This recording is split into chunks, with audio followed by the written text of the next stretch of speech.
Hello, everybody, and welcome to Allegiant AI's podcast. My name's Gill, and we have Martin with us. And today we're diving into a behind the scenes look at how one of Allegiant's own directors, Martin, used artificial intelligence not just to teach it, but to prepare for the training itself. So you'll hear how AI became a creative partner and a planning assistant, and maybe even a bit of a wild card. From unexpected breakthroughs to the moments that left the room full of business owners wide eyed with insight, this episode is packed with real world magic and messiness of putting AI to work. So, if you've ever wondered how AI fits into your workflow, or if you're sitting on the fence, this is the episode that might just tip the balance for you. So, let's get on with it. Martin, um, let me just look at my questions here. Oh, they've gone a bit funny, right? Was there a moment during preparation when the AI gave you something so weird or so unexpected that you just had to laugh or even double check that it wasn't messing with you? Yeah, messing with me, definitely. I don't know if I laughed or not, but I knew that I wanted about a 2 hour presentation and covering lots of different topics. And I asked it for timings on each of the topics that we were going to cover. Mm. And it gave me these beautiful timings. I just looked at them and thought, just add that up again. Anyway, it came to just over 3 hours for my Oh, 2 hour presentation. yeah. And I'm like, so I just fed back to it and went, this is 3 hours. And of course, it's very polite all the time. It went, oh, yes, so it is. Very sorry about that.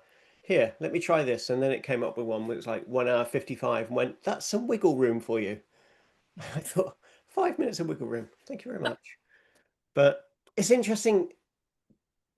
We're both like from a computing techie background and we're all like ones and zeros, the whole matrix thing. And yet, because all of this uses large language models, generally, chat isn't very good at sums. Found that again and again. Doesn't count very well. So yeah, I always No. like to check my change when I'm using sums Yeah, of money with chat. exactly. ChatGPT will do you out of stuff if you don't look carefully. Cool. Well, let's look at how you actually used it in your prep. So, can you walk us through a specific example, maybe a tool or a workflow or something you relied on? Yeah, absolutely. So basically, what we're putting together was a 2.5 hour workshop for businesses on how they get the best out of AI for them. Um, And so what I did first of all was created a survey, and I asked ChatGPT for the sort of questions that I should ask in the survey. Mm. And then I sent the survey out, got the replies, and then went back to ChatGPT and said, look, this is my target audience.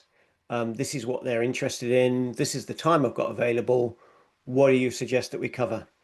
And it created an outline. Well, it set about 10 points to cover. And so now I was picking the ones, I think there's about 7 of those. I thought, yeah, that would make sense to cover. And for each of those 7, I then said to it, okay, can you give me an outline of the subject matter for those particular points? So it did all that for me, which was great. Mm. That left me with a document, about a page and a half of A4, something like that. And then I took that document and I fed it into something called Gamma, which is like PowerPoint, but it generates the slides for you. So just from piece of text, it generates the visuals, it generates the Nice. branding, it generates the animations between slides, etc. I didn't want very many slides because you can overdo that, but Hmm. that is the sort of thing that takes a long time, and it took, yeah, 30 seconds or something to come up with 10 slides. Yes, I then went in to edit them, but it's a lot easier to edit from existing Mm. ones than create from scratch. So that was really handy. Is that, Um, can I just mm, ask, was that a paid version or did you use a free version of that? I used a free version of Gamma, but it's one of those ones where you can use it so much for free, and then you've got Right. to go into the plans, and there are different paid Sure. plans. And in fact, to be perfectly honest, there's a good example where you start to use a tool and then think, is there a way around this to make it work better for me? So Um, Mm. it wouldn't allow me to put our Allegiant brand on the slides unless I took the paid plan. Ah. But it would allow me to export the slides to Google Sheets. Ah, Google, not Sheets, slides, whatever the Google version of PowerPoint is. yeah. And that was quite happy for me to put the branding on. So I just did it that way. Ah, well, And that's the sort of that's really thing, good. where you use the AI as a tool and use Mm, it to help you, but don't take exactly what it can do and then think that's it. mm, Just find a way around. So yeah, we had the slides. Then I had to get together an email sequence to write out to people to say this is what we're doing, and sign up, etc. So I asked ChatGPT for the wording for those emails.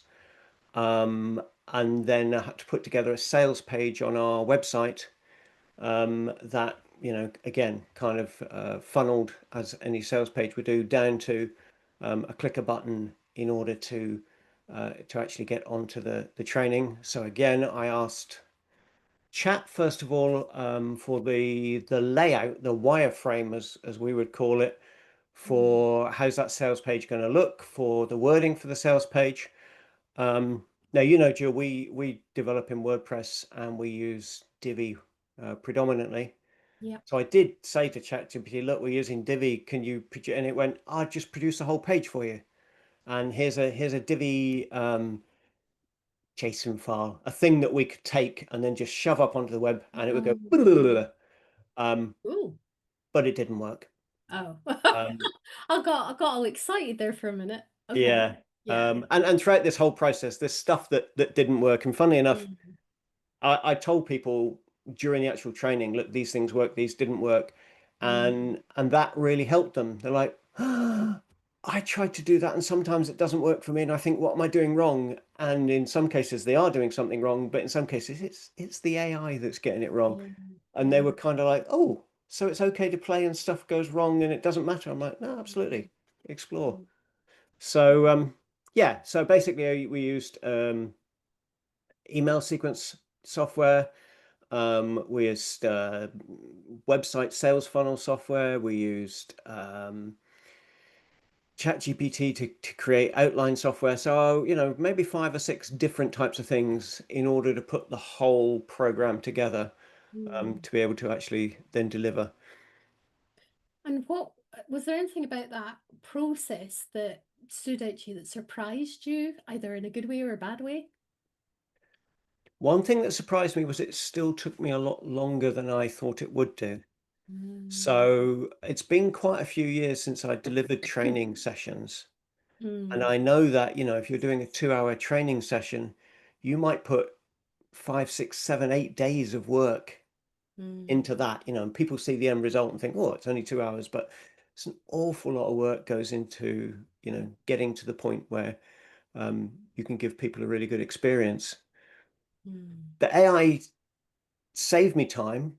It probably halved the time that I would have used. Or again, back in the day, I would have had somebody doing this bit for me and somebody doing that bit for me.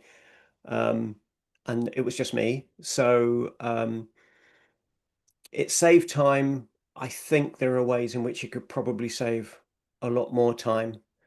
And it really re-emphasized to me that if you're talking about delivering training to humans and you're the human delivering the training, uh, you can't at the moment get AI to replace that bit. It can produce some content and do some sort of software bits and pieces, but at the end of the day, you've got to be comfortable delivering that. And the only way you can do that, well, for me mm, anyway, is to prep mm, delivering it, on my own and getting the feel for what we were going to say. Because this was the first course, of course, that Allegiant have put together. mm. Next time will be different because a lot of the stuff that we've prepared, I sincerely hope we'll be able to use that preparation again. Yeah, yeah, that's really cool. And I think that that just goes to show that there's still the element of human intervention that's needed, isn't there?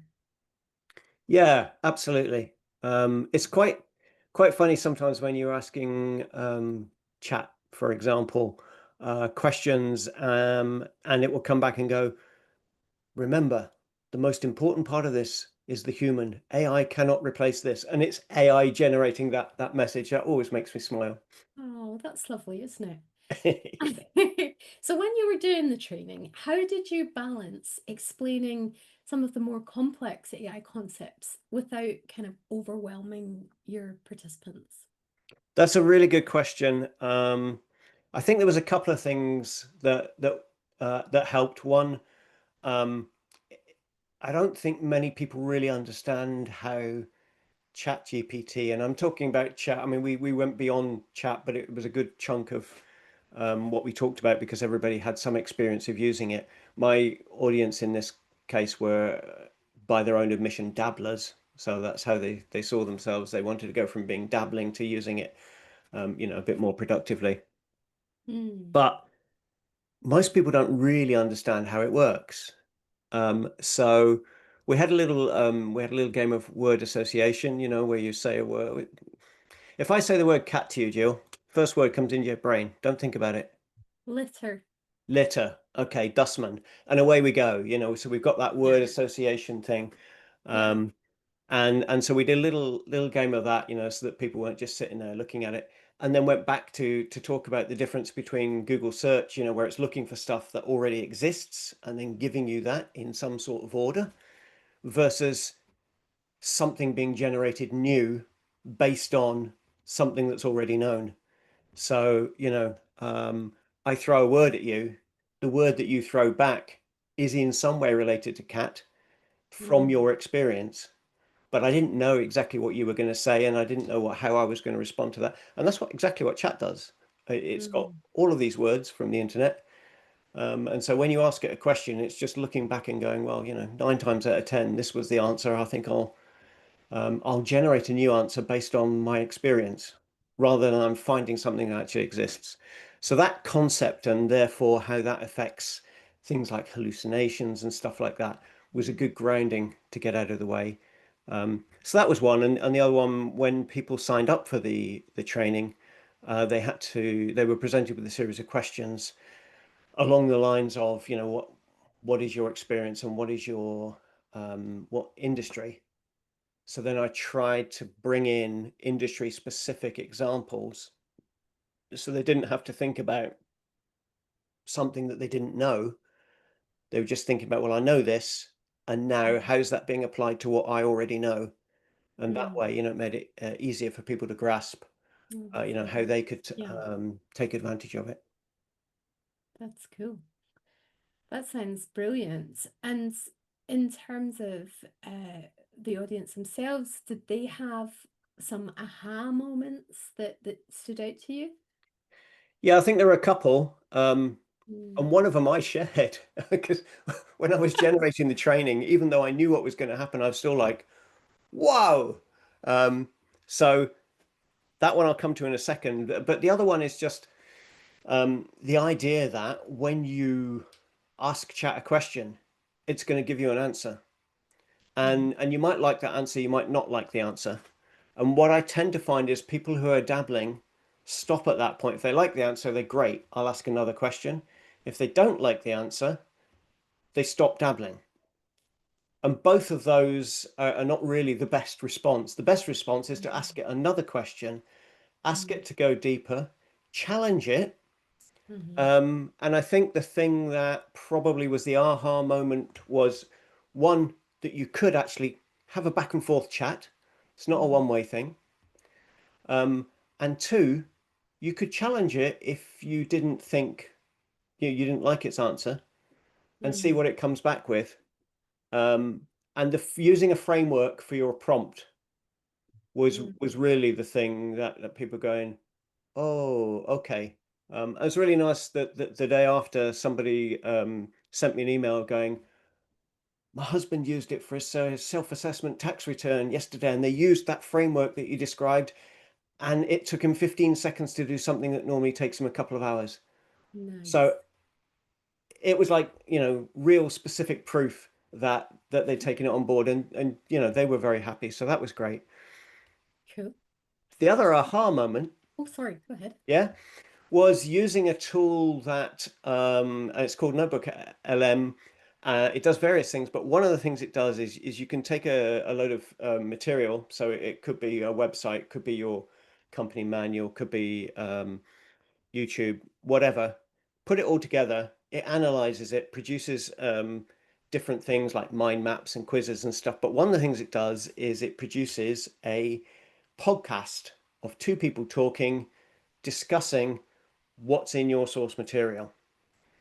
And Oh, I've done that before, and that's really cool. And the latest beta version of it, you can interrupt these two people who are two AI people who don't exist because the podcast didn't exist until you generated it, and ask them a question in the middle of the podcast, and they will stop talking about what they were talking, go, hey, yeah, that's a good question, and then start talking about what you've asked.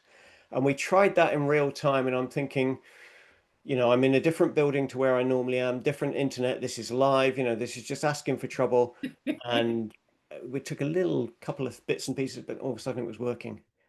And we're all like, wow. One of the participants went, well, that's me out of a job. One of the things she does is explain complicated website content in her industry to people, and it was just happening in front of her, and you could ask them questions. And she's like, wow. oh. Oh, wow. Yeah, that's something, isn't it? I think that the other thing that occurred to me while you were talking is thinking about that back and forthness between yourself and the chat. I think it's kind of very British, isn't it? Like, oh, well, we didn't like what you said, but we'll just walk away and just put our head down and we'll not argue with you and we'll not come back on anything. Um, and the other thing is that we don't have to treat ChatGPT like one person. We can, I think we were talking earlier, Martin, about iteration and that whole, you do the thing and then you go back and you say, well, now you're taking on the role of an analyst, and I want you to go back and analyze what you've just said to me and pull out the points that are not correct or could be better and give me some, and that whole, and then see what it does with that, make some improvements, and then go back into it. So that whole iterative improvement stuff, I think that's something that people are needing to just grasp fully, isn't it? Absolutely. That's where the real value is. I mean, Mm, dabbling is fantastic. I would really encourage people to have a good dabble, because you get used to the way it's kind of, interacting, and you're interacting with it. But like that whole iteration of going deeper into something is where the real value comes. mm, And I would say the other thing that I was telling the delegates is tell it not to be so nice. So, we both know it's been programmed to be extremely polite, which is mm, lovely, but sometimes you want it to challenge you, mm, and to actually, just as if you were with somebody else, and you're batting around ideas, you don't yeah, necessarily want the other person to agree with everything you say because there's only a limited value in that. You want them to challenge you and go, well, why are you saying that? Prove that to me. And chat by yeah, default doesn't really do that very well unless yeah, you say to it, go yeah, ahead, feel free to, see if you can debate me down or whatever. So that was a really good moment. And sorry, I just thought of one more thing. okay, Um, I use ChatGPT Plus, mm, and in the Plus, they have the ability to speak to ChatGPT. You can do it in the basic one as well, but it's a little bit clunky. In the Plus one, it's mm, really nice. And again, people have been used to ChatGPT means I hit a keyboard, mm-hmm, some words come up on the screen, and I hit a keyboard and words come up on the screen. You just talk to it, literally mm-hmm, chat, and it's much easier, and it gets a much better feel for who you are because we're more mm-hmm. expressive, obviously, with our voice than we are with our keyboard. Yeah, I think what it needs though is you can select from various voices, can't you? But I think what it needs is the ability for you to select the voice from one that you've input. So say you wanted to talk to yourself, for example, or say I wanted to have the voice of Martin tell me something, I don't know, who knows? Um, that I think that would be cool. Yeah, yeah, you're right. And I mean, at the moment, there's about eight or so, and six of those are American, Mm, and zero of them are Scottish.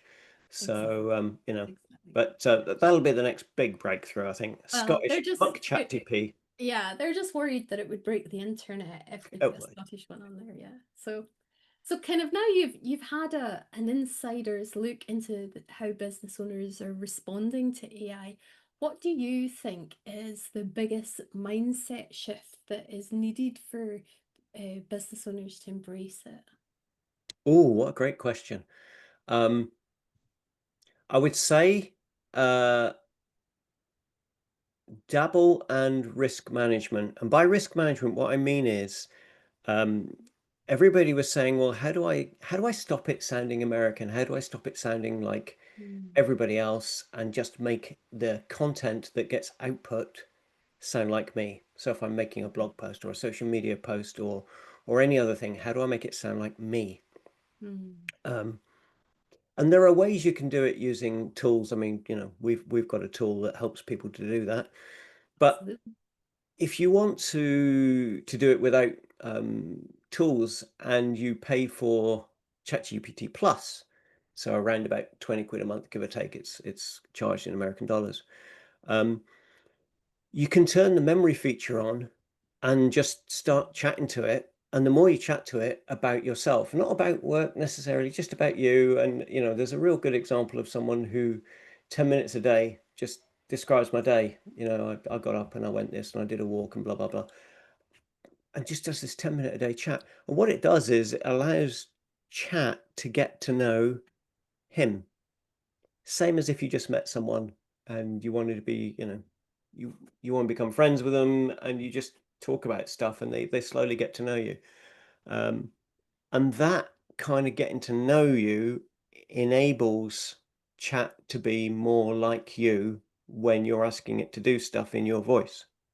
Mm, The reason I talked about risk management is, of course, the more it knows about you, the more you're like, has it got private information that I don't want it to have? mm, And there are ways in which you can control that. mm, But the whole idea of telling it loads about you and then not telling it too much about you are obviously diametrically opposed. So you've got to find a balance that you're happy with. Um, but those were the things. Some of the people, not just on the course, but generally speaking, are reluctant to engage because they're worried that it'll steal every secret they've ever got. Um, and there are ways and means of controlling that. So yeah. you can dabble without affecting that. Mm, Um, One classic example, and everybody's like, I'm going to go and try that, is the opening a fridge, taking a photo of what's in there, and then asking it, what can it see? Okay, what recipes could you put together based on what you see? What am I missing? Make me a list so I can go down the supermarket and get the missing bits and pieces, come back and make the stuff. That's a really interesting experiment, mm. and gives you a good chance to kind of get a feel for what you're comfortable with and how good it is at getting you the output that you wanted. That's brilliant because I've just remembered, I forgot you could do that, Martin, actually. So I've just remembered there's a bunch of random stuff in my fridge, so I'm going to do that once we're finished. Anyway, how do you think that the training like this can help move the needle for small businesses, or I know you work with coaches quite a lot, or other individuals who are in business?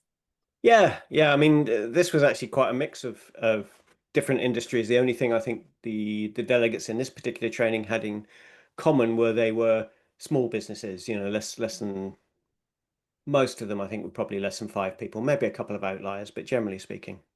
Mm, And I think the needle gets moved forward with the confidence to experiment, mm, and just thinking, okay, we've got last year. There was probably a majority of people who were like, I have never used any form of AI, and I'm not sure I'll need to. 1 year on, pretty much everybody has tried it to one extent or another, mm, and pretty much everybody's like, I'm pretty sure this could help me in my personal life, potentially, certainly in my business life. I'm just not quite sure how to make the most of it. mm, So we've made a major mindset shift in that I'm willing to to learn now. And it was great to see people come along and go, okay, I've got an open mind. Um, and hopefully, I mean, we're going to follow up, as you know, Jill, Yeah. the training with giving people extra support afterwards. So it's not just come up, you know, learn something, go away. Try and keep that relationship going, because it's like anything, the constant practice will lead to improvement. Yeah, and I think we've kind of chatted around the idea of a community, and we've not quite landed anywhere as yet, but if any of our listeners have any thoughts of that, we're open to hearing that. But we probably will think about a community at some point, but we're not quite there yet in terms of, because if we do something like that, we would want to commit to it and be present in it and things like that. So, Mm. I but think it's a great idea you raised there, though, because the other thing that was really good about having a group of people in the room, mm, because this one was face to face. I mean, we'll be doing future ones online, was people going, "Oh, I've used it for this," and somebody else going, "Oh, I hadn't mm, thought of that." that's And it's good. that, kind of back and forth Mhm. between people. That's how it's going to Yeah, grow and explode usefully, is yeah, people going, I've done that. So yeah, I mean, if we can find some sort of community where people are helping each other rather yeah. than just all coming to the same place, for every answer, that would be amazing. Brilliant. Absolutely brilliant. Okay, we're time is marching on. One last question here. If there is somebody who's actually listening here and they're still a little bit hesitant about using AI or how to get started with it, what is the one thing that you would want them to know from your experience? What a fabulous question. Um, I'm going to pick on one of the people who came to the training. I'm not going to name them because I haven't asked them if I can yet. But I did a presentation a year ago to a group of school leavers about AI, and in the room were several more mature people um, who were like, I'm not sure about this AI thing. Surely it's not good." Mm, Whereas the students were, a kind of mix of some very excited and some actually didn't like it. It's interesting. mm. Anyway, one of the people in the room, one of the people who wasn't a student, was one of that group of people who were like, "Pff." And that same person came along to the training last week to say, I'm totally converted. They actually looked up and went, "Oh, look, you're using Gamma. I've used that to do this." And Ah, that wasn't something that I'd ever taught or talked about before. And this person, had taken various tools and was like, I'm doing this, I'm going to do that with my business. The big one for them actually was Fathom, the note taker. mm-hmm. Um, I think the word was something like it's revolutionized how I work. But it was Mm, really, really interesting to see someone, move from this stuff's bad news to I'm absolutely loving it, and really being the person mm. encouraging everybody else to get stuck in. And if that person can make that change, then if you're that person now, you can too. Fabulous. That's really good. And Allegiant, we are planning to help people a little bit more. Uh, are we not? Hint, hint. Yes, We're, yes, we are. do Yes, you we want to are. I talk mean, about the upcoming things that we're going to do the next yeah, few years? yeah, absolutely. So, we asked people who've been through the training so far in business meetings we've been through, what is it you really want to know? So we're building that body of knowledge up. There'll be more training. We're really, really interested in what things people particularly want to look at, because the beauty of Allegiant AI is, Jill and I are the directors. We're not some huge corporate that takes ages to make decisions. If people come along and go, we want to learn about this. We're also the cleaners, the Yeah. secretaries, we're the everythings We are more the than everything, yes. But it means we're really responsive. mm, And with AI tools, and we're not bad at those, I would say. Um, we've got the capability of delivering stuff fairly quickly. So we're looking at bespoke training, whether that's public training or in company training. We've got a newsletter that we're launching very soon, with updates on things. Jill has already built our first tool that's actually helping people find their ideal client. So yeah, there's lots going on. We've got the podcast. Obviously, we're trying different things. This is a casual one. Sometimes we do some training, but I suppose the message just engage. You know, if you want us to be really useful for you, and we'd really love to be useful for you, then come tell us how best we can help you. That sounds brilliant, Martin. Well, thank you so much for sharing your wisdom and your experience of using AI to actually deliver training in AI, which is marvelous. And as usual, we would love you to like and subscribe and give us your feedback. Tell us what we can do to give you the sort of information that you would like to hear from us here. But until next time, keep dabbling and keep using AI. See you guys.